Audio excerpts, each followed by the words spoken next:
Como eu falei, vamos meditar em Romanos 8, versículos 31 a 39, mas agora vamos olhar apenas para o versículo 37. A palavra do Senhor diz assim: Em todas estas coisas, porém, somos mais que vencedores, por meio daquele que nos amou. Sábado passado, como alguns já talvez até estejam meio cansados de ouvir, mas sábado passado eu e a minha família tivemos uma grande vitória. Uma vitória que nós experimentamos juntos por meio do meu filho mais velho, o Apolo. O Apolo participou de um campeonato de basquete de 6 e 7 anos e ele, sendo um dos mais novos, jogou ali e jogou muito bem. Ele tem treinado segunda e quarta numa escolinha e, além disso, em outras ocasiões, eu aproveito para treinar tanto a ele quanto ao Caleb e ficamos nós três ali arremessando, treinando, nos divertindo, tendo um momento ali juntos. Mas sábado era o dia desse campeonato, que já fazia tempo que ele estava esperando, treinando, buscando se preparar para jogar.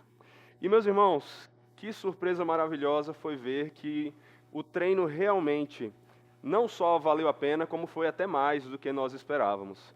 O Apolo jogou bem, conseguiu colocar em prática o que a gente tinha treinado, e até mais do que isso. A criança estava ali se divertindo, fazendo cesta atrás de cesta, e num campeonato de apenas 3 jogos, com metade da duração de um jogo normal, ele conseguiu fazer 60 pontos. Se você tem alguma noção de basquete, você sabe que isso é muito, principalmente para uma criança de 6 anos. Para você ter uma noção, o segundo cestinha no campeonato deve ter tido ali em torno dos seus 12 pontos. Então, foi por isso que, pela graça do Senhor e muito treino também, ele se consagrou campeão com sua equipe e foi escolhido o melhor jogador. E até hoje eu ainda estou colhendo as consequências disso na ausência da minha voz. Eu ainda estou meio sem voz de tanto que eu gritei naquele dia, comemorando, junto com a Raíssa, junto com o Caleb, e com ele mesmo ali na quadra, se divertindo, fazendo as cestas. Quem quiser depois ver um pouco desse campeonato, eu postei lá no meu Instagram um vídeo dos melhores momentos. Mas para a gente foi muito divertido, até porque eu e a Raíssa nos conhecemos ainda na adolescência, quando eu jogava. E ela era como se fosse ali a cheerleader, torcendo por mim. Ver hoje o nosso filho jogando e a gente podendo torcer desse jeito, foi uma vitória muito grande, foi muito divertido. A verdade é que todos nós amamos vitórias. Nós amamos a alegria de vencer. Quando nós olhamos para as histórias, nós vemos grandes vitórias sendo narradas e nós nos emocionamos com elas, mesmo quando elas não são nossas. Nós olhamos, por exemplo, para o filme Gladiador, um grande filme, e vemos ali Máximos vencendo o imperador, um imperador terrível ali, e nós comemoramos a vitória dele. Quando nós olhamos, por exemplo, para quem gosta aí de heróis, para o filme dos Vingadores, e vemos os Vingadores juntos vencendo a Thanos, o vilão colocado ali como responsável por acabar com metade da vida do universo, nós comemoramos essa vitória. Quando nós olhamos para Harry Potter vencendo Voldemort, nós também comemoramos. Olhamos a Sociedade do Anel no Senhor dos Anéis vencendo a Sauron, nós comemoramos. Olhamos para tantos outros filmes, séries, desenhos, livros, vemos vitórias, nós comemoramos. Você provavelmente tem o time do coração e você comemora as vitórias dele. Nós nos alegramos em vitórias, vencer é bom. Nós somos criados com a expectativa pela vitória. Mas a bem da verdade é que todas essas vitórias, por melhores que sejam, são passageiras. O Apolo venceu o campeonato, mas o campeonato acabou, a vida segue, outros jogos vêm pela frente, problemas pequenos ou maiores vão surgindo, a voz falta no meio da pregação, a gente vai lutando com outras questões. Nós olhamos para esses filmes citados aqui e nós vemos que após as vitórias não chegamos a um fim real da história, apenas para o que nós vimos ali diante dos nossos olhos, talvez. Mas em continuações, ou mesmo simplesmente no pensar no que deve ter acontecido depois, sabemos que o felizes para sempre geralmente tem ali escondido muitas outras lutas, muitas outras questões, sofrimentos e até mesmo derrotas. Porém, nós somos feitos para as vitórias. E quando nós olhamos para esse texto, nós vemos que as vitórias que nós esperamos, ou a vitória que nós esperamos, não é uma vitória passageira. É por isso que nós, segundo esse texto, não somos apenas vencedores. Esse texto nos ensina que nós somos mais que vencedores. E por que isso? Por que nós somos mais que vencedores em Cristo Jesus? Em primeiro lugar, porque se Deus é por nós, ninguém poderá nos vencer. Se Deus está ao nosso lado, ninguém pode nos vencer.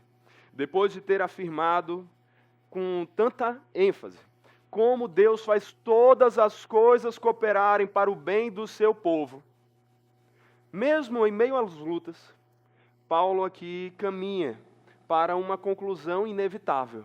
Que diremos então, versículo 31, que diremos então, à vista destas coisas? Se Deus é por nós, quem será contra nós? Quem será contra nós? Obviamente, Paulo não quer dizer que se Deus é por nós, nós não teremos inimigos, nós não teremos lutas, nós não teremos dificuldades. Nós vimos no sermão passado um sermão tão abençoador num texto tão rico. Nós vimos como nós vemos Deus fazer com que todas as coisas cooperem para o nosso bem, mas nós vemos isso acontecer mesmo às vezes em meio ao sofrimento.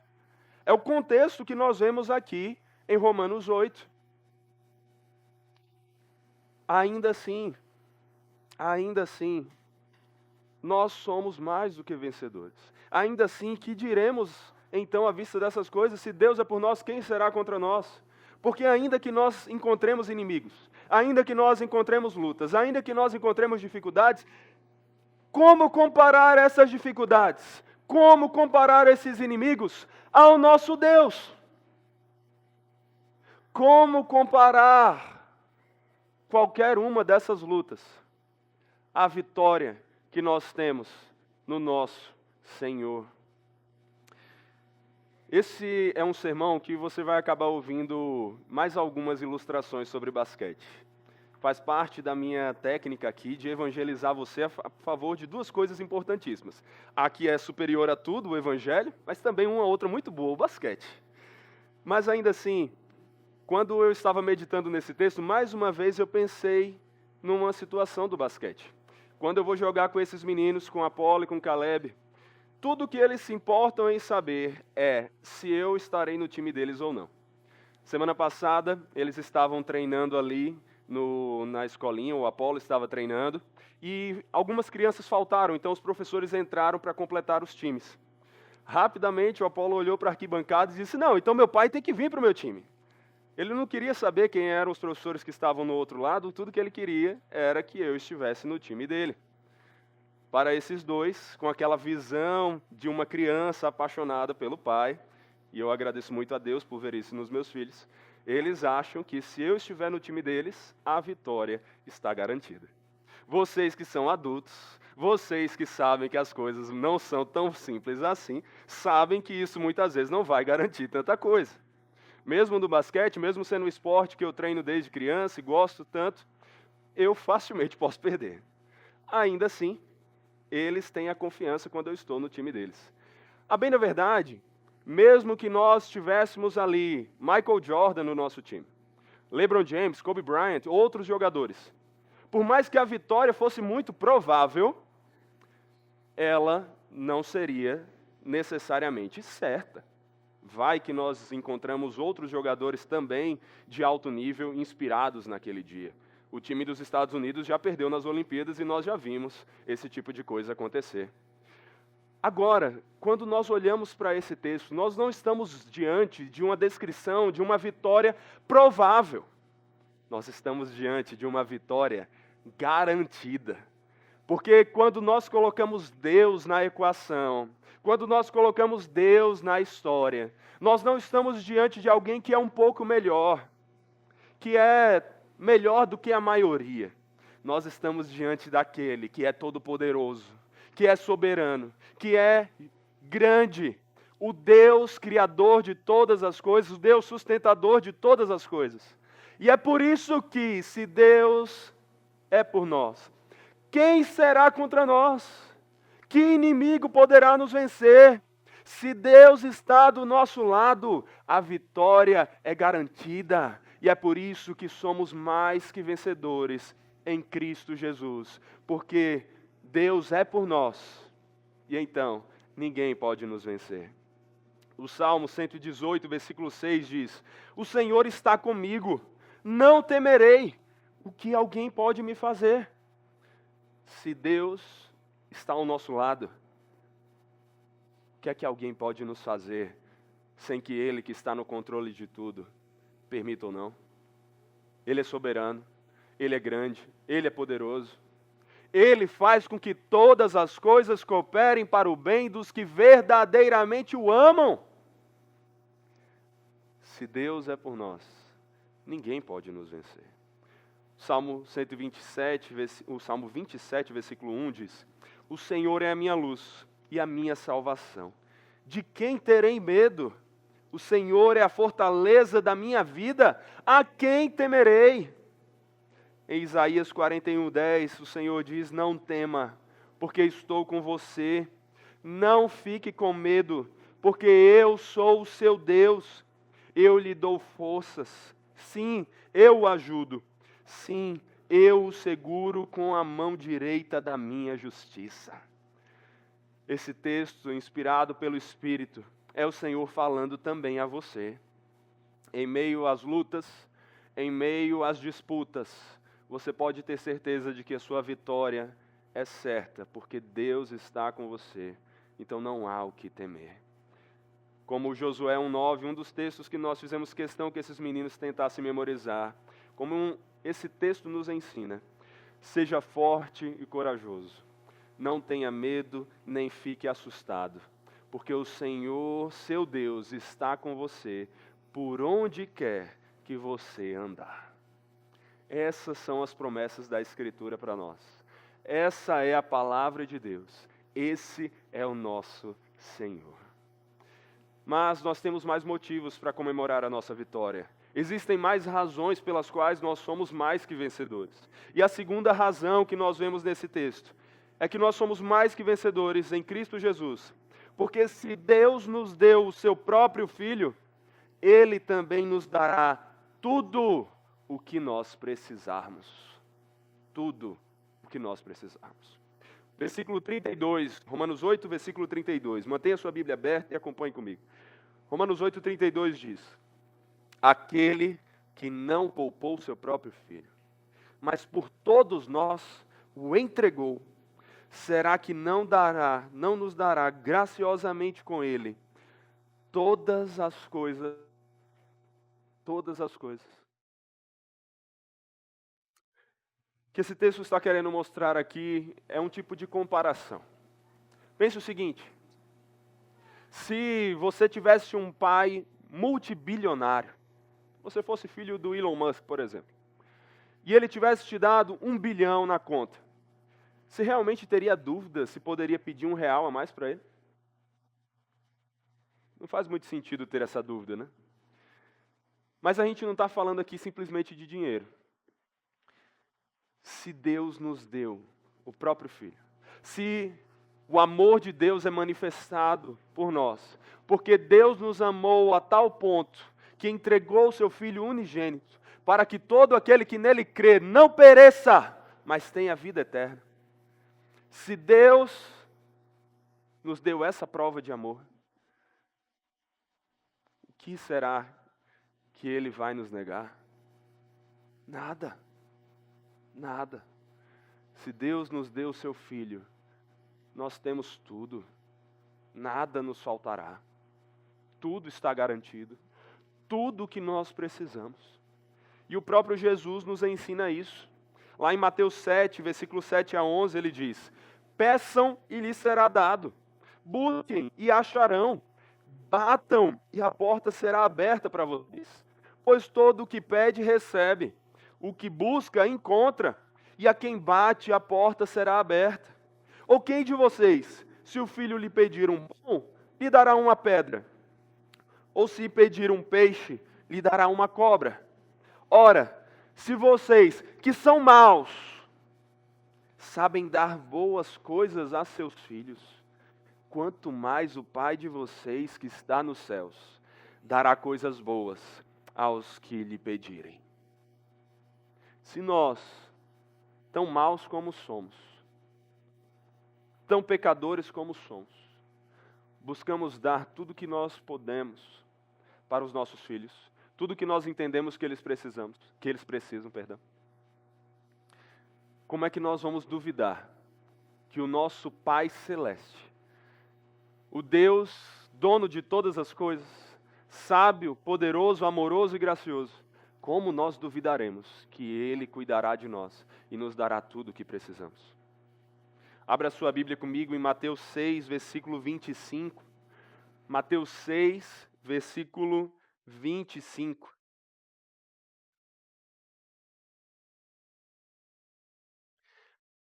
A palavra do Senhor em Mateus 6, 25 diz assim: Por isso digo a vocês, não se preocupem com a sua vida, quanto ao que irão comer ou beber, nem com o corpo, quanto ao que irão vestir. Não é a vida mais do que o alimento? Não é o corpo mais do que as roupas? Observem as aves do céu, que não semeiam, não colhem, nem ajuntam em celeiros. No entanto, o Pai de vocês que está no céu a sustenta. Será que vocês não valem muito mais do que as aves? Quem de vocês, por mais que se preocupe, pode acrescentar um côvado ao curso da sua vida? E por que se preocupam com o que vão vestir? Observem como crescem os lírios do campo. Eles não trabalham nem fiam. Eu, porém, afirmo a vocês que nem Salomão, em toda a sua glória, se vestiu como qualquer deles. Ora, se Deus veste assim a erva do campo, que hoje existe e amanhã é lançada no forno, não fará muito mais por vocês, homens de pequena fé?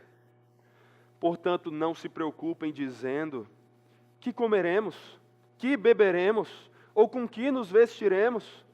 Porque os gentios é que procuram todas estas coisas. O Pai de vocês que está no céu sabe que vocês precisam de todas elas.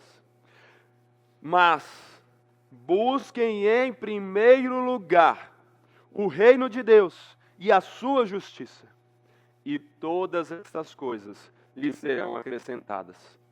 Portanto, não se preocupem com o dia de amanhã, pois o amanhã trará os seus cuidados.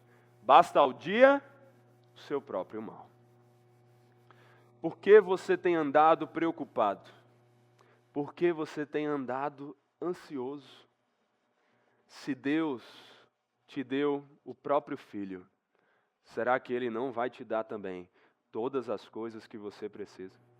Se Deus cuida das aves, que como Ele destaca, assim como todos os animais, valem muito menos do que nós seres humanos, será que Ele não vai cuidar de nós?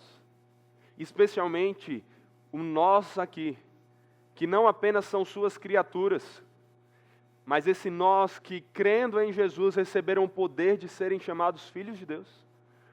Será que nós não podemos ter certeza de que o que nos cabe é simplesmente priorizar o reino de Deus, buscar viver de acordo com a vontade do Senhor, sem nos preocuparmos se vamos ter sustento, sem nos preocuparmos se vai nos faltar alguma coisa, mas simplesmente vivendo o dia de hoje, descansando, sabendo que Deus cuida do hoje e do amanhã, assim como Ele cuidou também de ontem? Nosso Deus, esse Pai bondoso, nos garante que Ele cuida de nós. E entenda, é importante enfatizarmos, eu não estou falando aqui simplesmente de dinheiro, de sustento, de bens materiais. Sim, Deus cuida de todas essas coisas. Sim, Deus é o responsável por nos dar o sustento. Mas quando nós aprendemos aqui que em Jesus nós temos todas as coisas, que se Deus nos deu o seu próprio Filho, Ele nos dará tudo o que precisamos. Ele não está pensando simplesmente no pão, na saúde, no conforto. Ele está falando aqui daquilo que mais importa. Nós temos meditado no nosso momento do pequeno grupo durante a semana em Efésios. E é muito interessante a gente continuar percebendo como os textos se conectam. Tanto enquanto estamos lá meditando em Efésios, fazemos conexões com os sermões que estamos vendo em Romanos, como também quando estamos aqui meditando em Romanos, nós lembramos de coisas que nós conversamos meditando em Efésios. E uma passagem que veio à minha mente foi a de Efésios 3, versículos 20 a 21. Depois de Paulo ter parado ali em Efésios para fazer uma oração, na qual ele intercede pelo povo e pede a Deus que os fortaleça, que fortaleça esse povo, os enchendo de Cristo Jesus, os enchendo do amor de Cristo. Paulo termina essa oração com uma confiança inabalável, já louvando a Deus e dizendo: ora, aquele que é poderoso para fazer infinitamente mais do que tudo o que pedimos ou pensamos, conforme o seu poder que opera em nós, a Ele seja a glória na igreja e em Cristo Jesus, por todas as gerações, para todos sempre. Amém. Quando nós meditamos nesse texto, eu compartilhei com o pessoal como mais uma vez eu lembrava de uma ilustração do basquete. Eu não sei quem aqui acompanha o esporte, mas quem conhece alguma coisa do basquete atual já deve ter ouvido falar do Stephen Curry. Stephen Curry é o maior cestinha de 3 pontos da história da NBA. O melhor arremessador de todos os tempos. Ele é tão bom no arremesso de 3 que, certa vez, ele treinando, fez 103 arremessos consecutivos certos de 3 pontos. Meu amigo, fazer 103 bandejas de pertinho assim, seguidas, é difícil. Imagine de 3 pontos.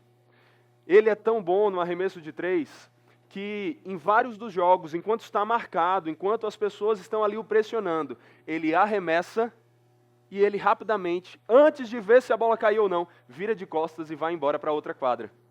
Sabe por quê? Porque ele tem certeza que a bola vai cair. É mais ou menos o que Paulo está fazendo aqui nesse texto. Ele orou para que Deus cuidasse do seu povo, que Deus fortalecesse o seu povo. E ele está tão convicto de que o Senhor vai fazer isso, de que o Senhor vai enchê-los com Cristo Jesus e com o amor de Cristo, que ao final ele não espera para ver se Deus vai fazer, para então orar louvando a Deus e agradecendo. Ele já termina a oração dando glória, louvando ao Senhor. Ele arremessou, virou de costas e foi embora, porque ele sabe que a bola vai cair. Ele sabe que Deus vai fazer não somente o que foi pedido, mas infinitamente mais do que foi pedido. Aquilo que conforme a sua vontade é bom, perfeito e agradável.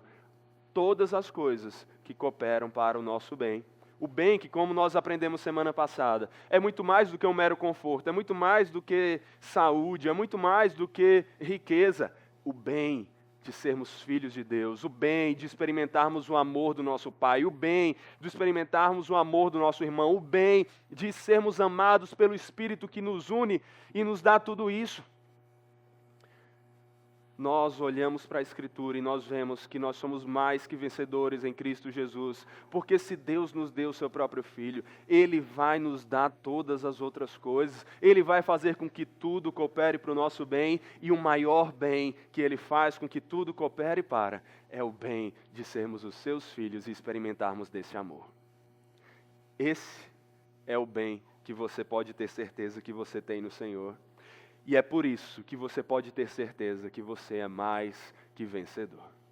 Mas o texto nos dá mais razões para isso. O texto continua nos mostrando que nós podemos ter certeza da nossa vitória. E a terceira razão que ele nos dá para isso é porque se Deus nos justificou, ninguém poderá nos condenar. Versículos 33 e 34. Quem tentará acusação contra os eleitos de Deus? É Deus quem os justifica. Quem os condenará? É Cristo Jesus quem morreu, ou melhor, quem ressuscitou, o qual está à direita de Deus e também intercede por nós. Olha, se você teve irmãos quando era criança, ou se você tem mais de um filho. Você já deve ter presenciado aquela situação, ou mesmo participado daquela situação, em que um irmão quer condenar o outro, quer acusar o outro. E ele chega para o pai, ele chega para a mãe e ele diz: mamãe, papai, fulaninho fez isso. E começa a criticar o irmão, a acusar o irmão. Mas muitas vezes a criança que faz isso está fazendo isso por inveja, está fazendo isso por motivos pequenos, por birra. E os pais olham várias dessas situações e eles, quem tem autoridade para julgar, é que vão dizer se aquela criança está em risco de condenação ou não. Muitas vezes os pais olham e dizem: não tem problema o que o seu irmão fez. Você que está errado. Você que é o acusador que está errado. Mas, meus irmãos, mais uma vez, isso é apenas uma ilustração da vida cotidiana que apresenta algo paralelo, mas ainda assim limitado. E quando nós olhamos para a nossa situação real, nós encontramos acusadores. Nós encontramos pessoas nos criticando, falando mal de nós. Muitas, inclusive, nos chamando de fanáticos por amarmos demais ao nosso Deus. Dizendo que nós somos maus porque nós apontamos os pecados, homossexualidade, adultério, a negação da verdade absoluta e tantos outros pecados que o mundo aí afora faz. E eles dizem que nós somos maus, que nós deveríamos ser condenados, que nós deveríamos ser cancelados. Nós temos muitos acusadores. Satanás, cujo nome inclusive significa acusador, ele nos acusa. Ele quer nos acusar diante de Deus. Mas, meus irmãos, se Deus nos justifica, quem nos condenará? Não importa se o mundo inteiro formar uma fila para nos insultar, se Deus nos inocentou, se Deus nos justificou, não há mais condenação. E isso não é porque nós somos perfeitos. Isso não é porque nós não pecamos. Pecamos, falhamos. Nós somos maus. Você é mau. Você merecia a condenação. Você merecia ir para o inferno. Mas ainda assim nós vemos um Deus gracioso. Um Deus que é o justo juiz. Mas que, sendo o justo juiz, é também misericordioso. E que, porque nos deu o seu Filho, aquele Filho que cumpriu a lei perfeitamente em nosso lugar, o Filho que morreu na cruz pagando os nossos pecados, Ele nos declarou como justos. Deus, em Cristo Jesus, nos declarou como justos, porque a justiça de Cristo foi dita como nossa, e os nossos pecados foram declarados dele, mas Ele já pagou por esses pecados. E Ele morreu, mas Ele não permaneceu morto. Ele ressuscitou. Ele venceu a morte. Ele superou a condenação que nós merecíamos. E, meus irmãos, nós então olhamos Paulo no início desse texto que nós estamos meditando de Romanos 8, dizendo no versículo 1, agora, pois, já não existe nenhuma condenação para os que estão em Cristo Jesus. Se Deus nos justifica, quem pode nos condenar? A resposta é um claro ninguém. Ninguém. É por isso que somos mais que vencedores. Porque, como Paulo fala em Romanos 4:25, Jesus é aquele o qual foi entregue por causa das nossas transgressões e ressuscitou para a nossa justificação. Justificados, pois, mediante a fé, temos paz com Deus por meio do nosso Senhor Jesus Cristo, pelo qual obtivemos também acesso pela fé a esta graça, na qual estamos firmes e nos gloriamos na esperança da glória de Deus. No final desse capítulo de Romanos 5, ele diz no versículo 9, e no meio do capítulo, na verdade, logo, muito mais agora, sendo justificados pelo seu sangue, seremos salvos da ira. Porque se nós, quando inimigos, fomos reconciliados com Deus, mediante a morte do seu Filho, muito mais, estando já reconciliados, seremos salvos pela sua vida. E como Paulo diz também em Colossenses, e quando vocês estavam mortos nos seus pecados e na incircuncisão da carne, Ele lhes deu vida, juntamente com Cristo, perdoando todos os nossos pecados, cancelando o escrito de dívida que era contra nós e que constava de ordenanças, o qual nos era prejudicial. Removeu-o inteiramente, cravando-o na cruz e despojando os principados e as potestades, os nossos acusadores, publicamente os expôs ao desprezo, triunfando sobre eles na cruz. Se Deus nos justifica, não adiantam as acusações de Satanás, não adiantam as acusações do mundo, não adianta quem quer nos condenar. Se Deus é por nós, nós temos tudo o que precisamos. Somos mais que vencedores. Não há mais condenação para nós que estamos em Cristo Jesus. E se não bastasse todas essas três razões, o texto termina com uma quarta razão pela qual nós somos mais que vencedores em Cristo Jesus. Nós aprendemos aqui, nos versículos 35 a 39, que essa razão é porque se Cristo nos ama, nada pode nos separar do seu amor. Se Jesus nos ama, nada pode nos separar do seu amor. Versículo 35. Quem nos separará do amor de Cristo? Será a tribulação, ou a angústia, ou a perseguição, ou a fome, ou a nudez, ou o perigo, ou a espada? Paulo cita aqui vários sofrimentos que podem vir sobre alguém. Sofrimentos, inclusive, muitas vezes maiores do que os que nós passamos em nossa vida. E muitas vezes nós ficamos na dúvida, quando passamos por sofrimentos, se Deus realmente nos ama.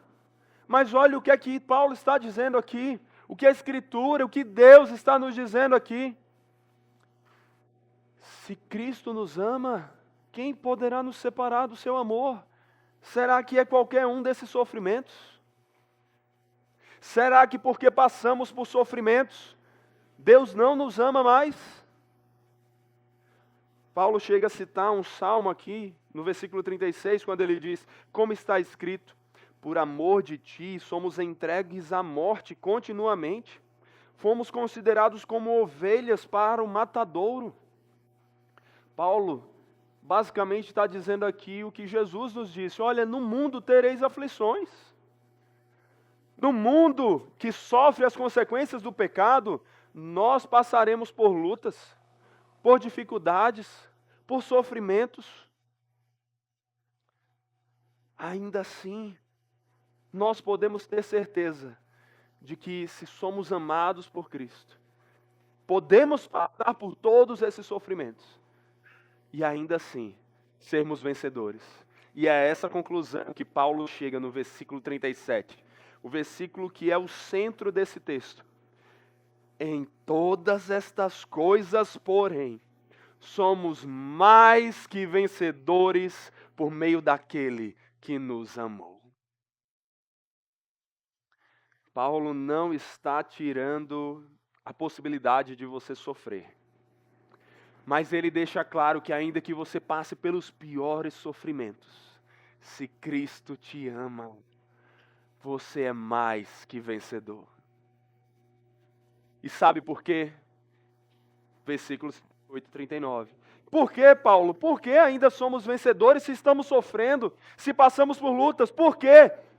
Porque estou bem certo de que nem a morte, nem a vida, nem os anjos, nem os principados, nem as coisas do presente, nem do porvir, nem os poderes, nem a altura, nem a profundidade, nem qualquer outra criatura poderá nos separar do amor de Deus que está em Cristo Jesus, o nosso Senhor. Por que somos mais que vencedores?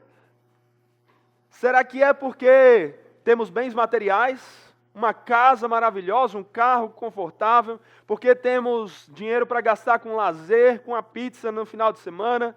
Será que é porque temos saúde, porque temos sucesso? Será que é porque vivemos na ausência de sofrimento? Não, não. Não é por isso a razão da nossa vitória. Se tivéssemos isso, poderíamos talvez nos considerarmos vencedores. Mas não somos apenas vencedores. Nós somos mais que vencedores. Por quê? Porque somos amados por Deus em Cristo Jesus. E nada pode nos separar desse amor. O amor de Deus, por meio de Cristo Jesus, é a nossa maior vitória. Por isso que nós vemos a Escritura garantir essa vitória. E Jesus mesmo fazendo isso, em João 6,37, Jesus diz: todo aquele que o Pai me dá, este virá a mim. E o que vem a mim, de modo nenhum lançarei fora. Porque eu desci do céu, não para fazer a minha vontade, mas a vontade daquele que me enviou. E a vontade daquele que me enviou é esta: que eu não perca nenhum de todos os que ele me deu. Pelo contrário, eu o ressuscitarei no último dia. De fato, a vontade de meu Pai é que todo aquele que vir o Filho e nele crer tenha a vida eterna, e eu o ressuscitarei no último dia. Mais na frente, ainda em João, Jesus diz: as minhas ovelhas ouvem a minha voz, eu as conheço, e elas me seguem. Eu lhes dou a vida eterna, jamais perecerão, e ninguém as arrebatará da minha mão. Aquilo que o Pai me deu é maior do que tudo, e da mão do Pai ninguém pode arrebatar. Ninguém. Tendo aprendido isso com o próprio Mestre, com Jesus, e Pedro, quando escreveu a sua epístola, disse: bendito seja o Deus e Pai do nosso Senhor Jesus Cristo, que segundo a sua grande misericórdia, nos regenerou para uma viva esperança, mediante a ressurreição de Jesus Cristo dentre os mortos, para uma herança que, olha só, não pode ser destruída, que não fica manchada, que não murcha, e que está reservada nos céus para vocês, que são guardados pelo poder de Deus, mediante a fé, para a salvação preparada para ser revelada no último tempo. É por isso que, como Paulo nos ensina em Filipenses, e nós repetimos em tantos sermões, de tão maravilhosa que é essa mensagem, nós podemos estar plenamente certos de que aquele que começou a boa obra em nós, há de completá-la até o dia de Cristo Jesus. É por isso que nós somos mais que vencedores, mesmo quando passamos por sofrimentos aqui. Porque a nossa vitória não é uma simples ausência de um sofrimento momentâneo, mas a garantia que nem mesmo o pior de todos os sofrimentos pode nos separar do amor de Deus que está em Cristo Jesus. Nem a morte, nem a vida, nem os anjos, nem nada, nenhum dos sofrimentos, por pior que seja, pode nos separar do amor de Deus que está em Cristo Jesus, o nosso Senhor. Lembra que eu falei aqui no início que nós amamos vitórias, mas por mais que sejam boas, as vitórias que nós experimentamos aqui são passageiras. Depois outras lutas vêm, outras disputas, outras dificuldades, outros sofrimentos. A vitória que temos no Senhor é diferente. Não estamos falando simplesmente de vitória momentânea, seguida por sofrimentos. Estamos falando da certeza de uma vitória que colocará fim a todos os sofrimentos. Quando o Senhor completar a sua boa obra, no dia que Jesus voltar, veremos o dia da vitória do Senhor. A vitória definitiva sobre o mal. No fim, todo mal, todo sofrimento tudo isso irá acabar. E tudo que nos restará será a vitória. Seremos mais que vencedores, eternamente, com Cristo Jesus. Abra sua Bíblia comigo mais uma vez em Apocalipse capítulo 20, versículo 9. Apocalipse capítulo 20, versículo 9. Esse texto descreve a revelação do Senhor sobre como será o fim dos tempos.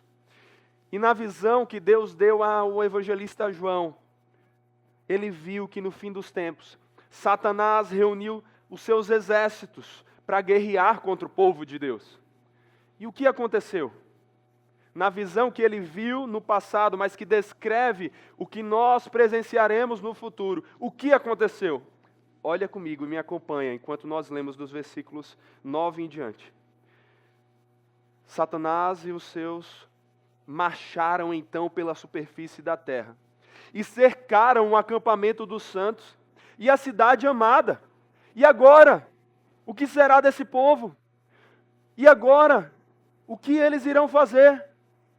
Porém, desceu fogo do céu e os consumiu. O diabo que os tinha enganado foi lançado no lago de fogo e enxofre, onde já se encontram a besta e o falso profeta, e serão atormentados de dia e de noite para todo sempre. Vi um grande trono, branco, e aquele que está sentado nele. A terra e o céu fugiram da presença dele, e não se achou lugar para eles. Vi também os mortos, os grandes e os pequenos, que estavam de pé diante do trono. Então foram abertos livros.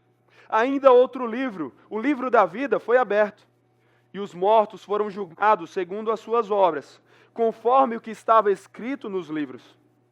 O mar entregou os mortos que nele estavam.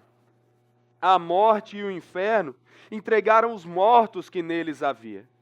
E foram julgados um por um, segundo as suas obras. Então a morte e o inferno foram lançados no lago de fogo. Esta é a segunda morte, o lago de fogo. E se alguém não foi achado inscrito no livro da vida, esse foi lançado no lago de fogo.